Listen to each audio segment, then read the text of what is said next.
Olá, pessoal. Tô passando rapidinho aqui. Deixa eu só colocar aqui.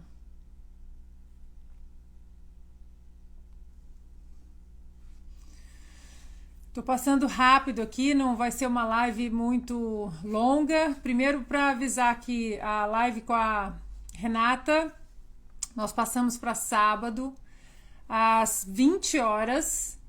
E eu tô passando rápido aqui porque meu inbox está bastante aqui, com muitas mensagens, tá bem cheio de mensagens pedindo uma análise sobre o discurso do State of the Union do Joe Biden. Então eu acho que é mais fácil a gente falar 10 minutinhos aqui do que eu ficar postando stories, demora muito, requer um trabalho ali muito.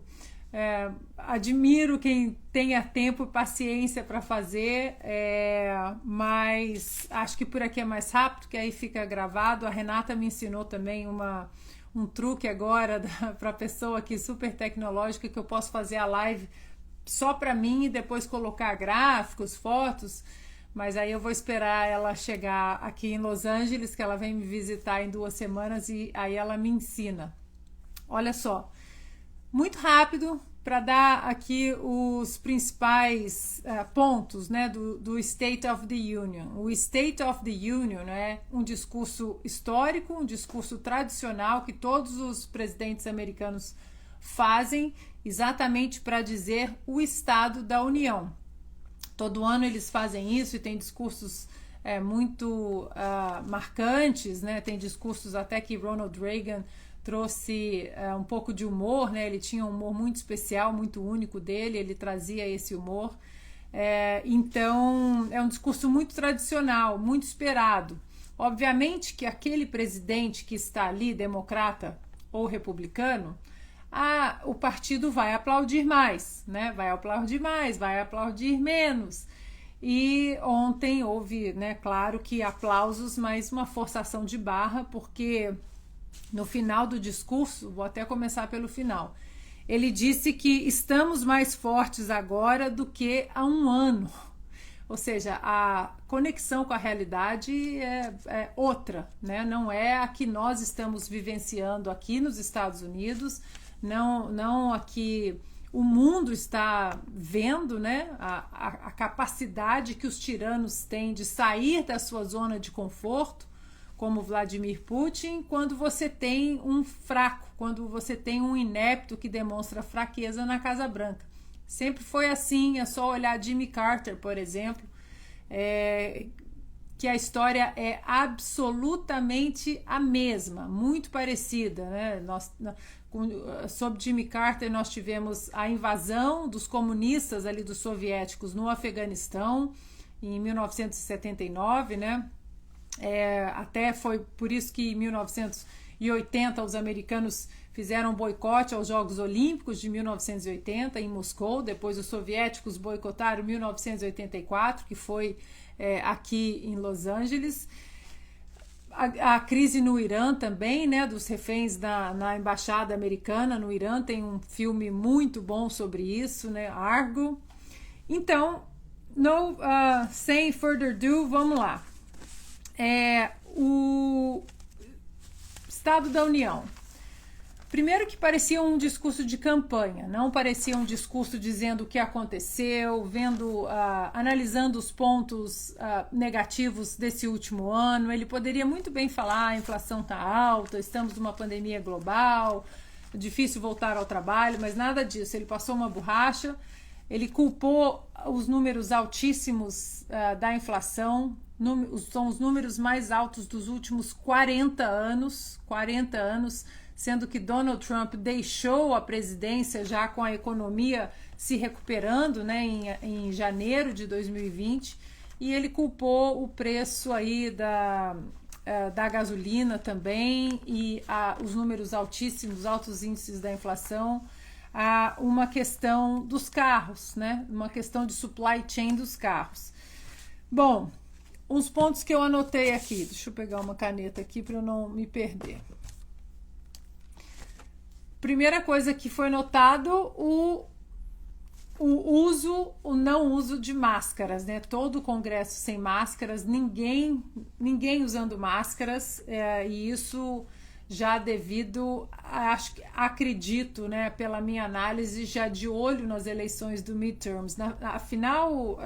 No final, eu acho que o próprio discurso dele, o resumo do discurso dele, acho que foi uma tentativa de se aproximar daqueles democratas moderados que não estão gostando das políticas totalmente à esquerda, né, desse Partido Democrata, porque os midterms não estão falando nem mais num red wave, numa onda vermelha, que é a cor do Partido Republicano, mas num tsunami vermelho, tamanha a falta de conexão das políticas desses democratas de hoje com a realidade. Então, ninguém de máscara, as máscaras foram abandonadas, no entanto, as escolas hoje continuaram pedindo máscaras, o que é incrível, né? A pandemia praticamente acabou aqui nos Estados Unidos, ninguém fala mais da pandemia.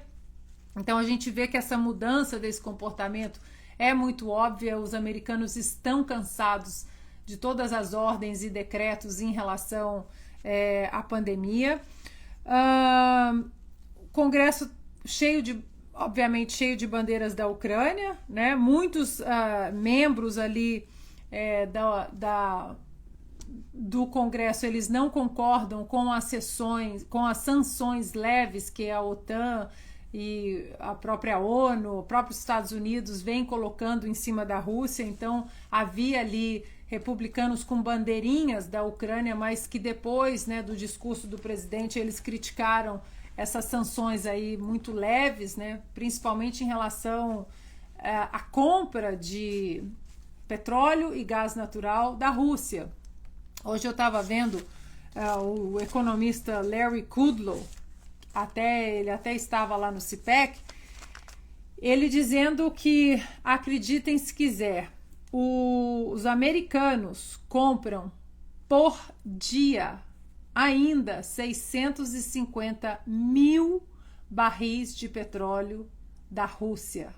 Ainda hoje, 650 mil.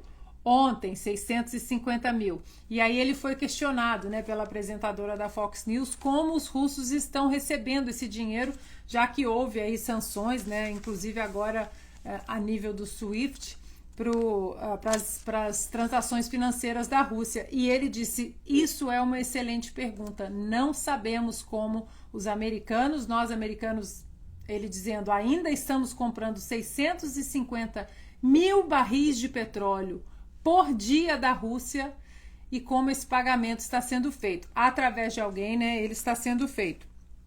E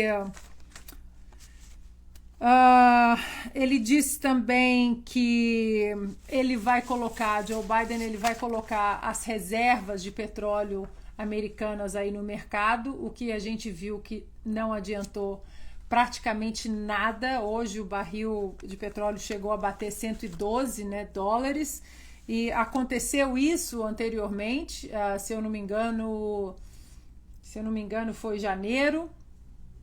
O preço cai assim que ele coloca as reservas no mercado, mas logo depois ele sobe. Ou seja, mostra mais uma vez que essa demonização, né, dos combustíveis fósseis de uma maneira que tem que acabar tudo de uma vez, isso é irracional. Podemos discutir energia renovável, podemos discutir energia limpa, mas não tem como a gente simplesmente virar uma chavinha no mundo, né, e acabar com os combustíveis fósseis e dizer que agora a gente vai começar do zero. Tem um livro muito bom, que eu fico até muito feliz de ter colocado em contato o seu autor com a LVM no Brasil, porque ele foi publicado em português, o livro do Michael Shellenberger, que se chama Apocalipse Never. Ele que é um cara extremamente estudioso na causa ambiental, ele mora aqui na Califórnia, sabe de todos os percalços aí relacionados, né, aos ecoterroristas, e democrata, não tem nada de Yahoo, republicano, né, com os olhos fechados. Ele é um advogado aí da energia nuclear, que é a energia mais limpa. Eu não vou entrar nesse detalhe, outro dia a gente faz uma live sobre isso. Mas o livro dele é muito bom, tem em português, chama-se Apocalipse Never, Michael Shellenberger.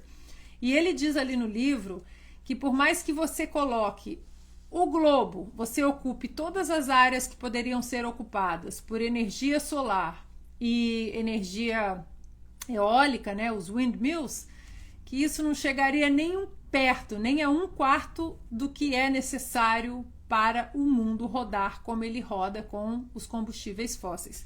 E aí a gente cai naquilo que o Donald Trump vem batendo há quanto tempo, mesmo antes dele ser presidente, dele ter sido eleito, da independência energética dos Estados Unidos. Era uma coisa que ele vinha tentando fazer através da sua administração, os 4 anos ali na Casa Branca, ele vinha tentando colocar essa independência energética.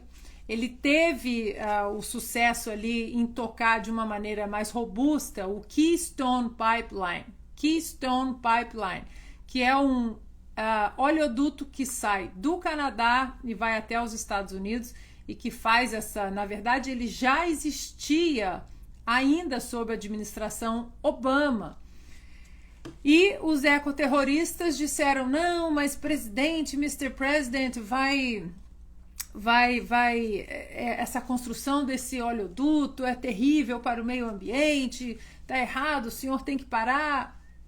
Obama fez o quê? Vamos fazer uma pesquisa então do impacto ambiental desse oleoduto, do que nós podemos trazer ou não de benefícios para a nação. Pois bem, quase 2 anos aí de pesquisa, o relatório dessa pesquisa ambiental chegou nas mãos do então presidente Barack Obama dizendo o seguinte, manda ver, vai embora que tudo ok, é a melhor solução para a gente, inclusive a solução mais segura para o meio ambiente do que transportar o óleo, o gás natural ou o petróleo da maneira que está sendo transportado, né, pelas rodovias, ferrovias, enfim. O oleoduto Keystone Pipeline é a maneira, inclusive, mais segura de proteger o ambiente. Obama voltou, então, à construção do Keystone Pipeline e os ecoterroristas se descabelaram. Não, Obama, não, você não pode fazer isso, você vai matar o besourinho, não sei o que, não sei o que. Obama, então, shutdown, cancelou o Keystone Pipeline, exatamente porque a turba histérica, né, os ecoterroristas, mesmo com um relatório muito rico, né, em informações ambientais, dizendo que era seguro, inclusive mais seguro para o ambiente, promover ali esse oleoduto do Keystone Pipeline. Obama ajoelhou para a turba, fechou o Keystone Pipeline. Assim que Donald Trump entrou na Casa Branca, ele abriu tudo de novo, falou independência energética, é o que nós precisamos. Não podemos depender da Arábia Saudita, do México, da Rússia em relação à nossa produção e importação de petróleo. Pois bem, a primeira coisa, uma das primeiras ordens executivas que Joe Biden faz assim que ele entra na Casa Branca é o quê? Shutdown, fechou o Keystone Pipeline, 17 mil empregos ali, decepados do dia para a noite, e agora ele fala em tentar ajudar o mundo, como ele disse ontem no discurso dele, né? Vamos colocar nossas reservas americanas, vamos disponibilizar nossas reservas americanas ao mundo, que não vai adiantar absolutamente nada.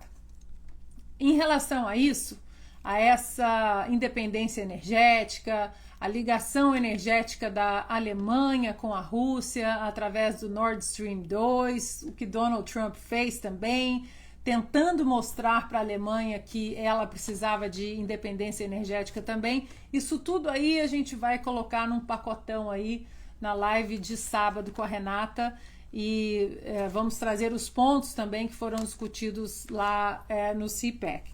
Bom, Joe Biden condenou os oligarcas russos, né, no discurso dele. No entanto, ele tem aí laços, digamos, nada republicanos, né, com os oligarcas ucranianos, visto que o filho dele, Hunter Biden, era diretor de uma empresa energética na Ucrânia, a Burisma. tudo isso aí, esse conceito todo aí, essa confusão toda, esse imbróglio todo em relação a Hunter Biden, Burisma, Joe Biden, isso tudo aí tá num dos meus destaques aí aqui no Instagram, se eu não me engano, é um dos destaques Biden. Explica exatamente essa relação nada republicana de Hunter Biden com uma empresa energética, sendo que ele não tem credencial nenhuma, não tem formação técnica nenhuma para ser parte de uma diretoria de uma empresa energética. Tá aí num dos meus destaques. Bom, aí passamos para uma parte do discurso do Joe Biden que foi, assim, cômica, para não falar trágica. Parecia que ele tinha importado o discurso de Donald Trump e eu não sei se essa gente pensa que os americanos não têm memória, né, que nós não temos memória. Ele disse que precisávamos comprar produtos americanos, made in America. Sim, Joe Biden disse isso. Ele disse que era para apoiarmos os empregos para os americanos. Isso era uma coisa que Donald Trump defendia muito, né? Empreguem os americanos que estão necessitados de emprego. Ele disse também que as fábricas agora voltaram para os Estados Unidos e que isso era um ponto muito importante para a reabilitação econômica americana, as fábricas estarem de volta nos Estados Unidos, mas isso sem mencionar, claro, né, mas a gente não esquece, a gente está aqui para lembrar os democratas que as fábricas voltaram para os Estados Unidos porque Donald Trump, em 2017, quando tinha maioria na Casa e no Senado, ele passou uma reforma tributária muito robusta, cortou muito os impostos dessas fábricas que estavam fora dos Estados Unidos e disse: voltem para os Estados Unidos que eu vou dar uma isenção fiscal significativa para vocês. E isso trouxe muito dos trabalhos, né, do trabalho americano de volta para os Estados Unidos. Reforma tributária que foi brutalmente oposta pelos democratas com a desculpa de que cortar impostos deixaria dinheiro no bolso dos ricos e prejudicaria os pobres. Esse ponto eu vou entrar também com profundidade na nossa live com a Renata no sábado, porque eu quero que ela fale do que essa reforma tributária significou aqui para os Estados Unidos. E aí ontem, no discurso, Joe Biden fala que agora temos as fábricas de volta nos Estados Unidos. Isso tudo com o Congresso, com os democratas gritando USA, USA. Olha, surreal isso, né? Eu falei que se eu contasse para vocês direito, vocês iam achar que era pegadinha. Ele disse também, dentro desse contexto aí, que poderia ser um discurso de Donald Trump, ele abandonou o que nós temos escutado dos democratas nos últimos 2 anos. Defund the police, que é aí foi o moto dos democratas, principalmente em 2020, né, ali depois da morte de George Floyd, onde Antifa, Black Lives Matter botaram fogo, literalmente, né, em várias cidades americanas. Eles aí começaram a empurrar esse moto Defund the Police, ou seja, tirem os recursos financeiros, né? Não coloquem recursos financeiros na polícia, chega. Ouvimos isso e até o próprio Obama disse, e se eu não me engano, ali no final de 2020, né, que os democratas estavam flertando com um moto muito perigoso, esse moto aí do Defund the Police. Mas mesmo assim eles embarcaram nessa e continuaram Defund the Police, e ajoelha todo mundo pro Black Lives Matter, se você não ajoelhar, você é racista, etc, etc. Ontem, sabe o que o Joe Biden disse? Fund the police. Eu juro para vocês que não é mentira, tá tudo gravado. Ontem ele disse fund the police. É preciso fund the police. Obviamente que essa fala teve aí um efeito devastador na esquerda mais radical do partido, porque eles continuam defendendo o defund the police, mas isso mostra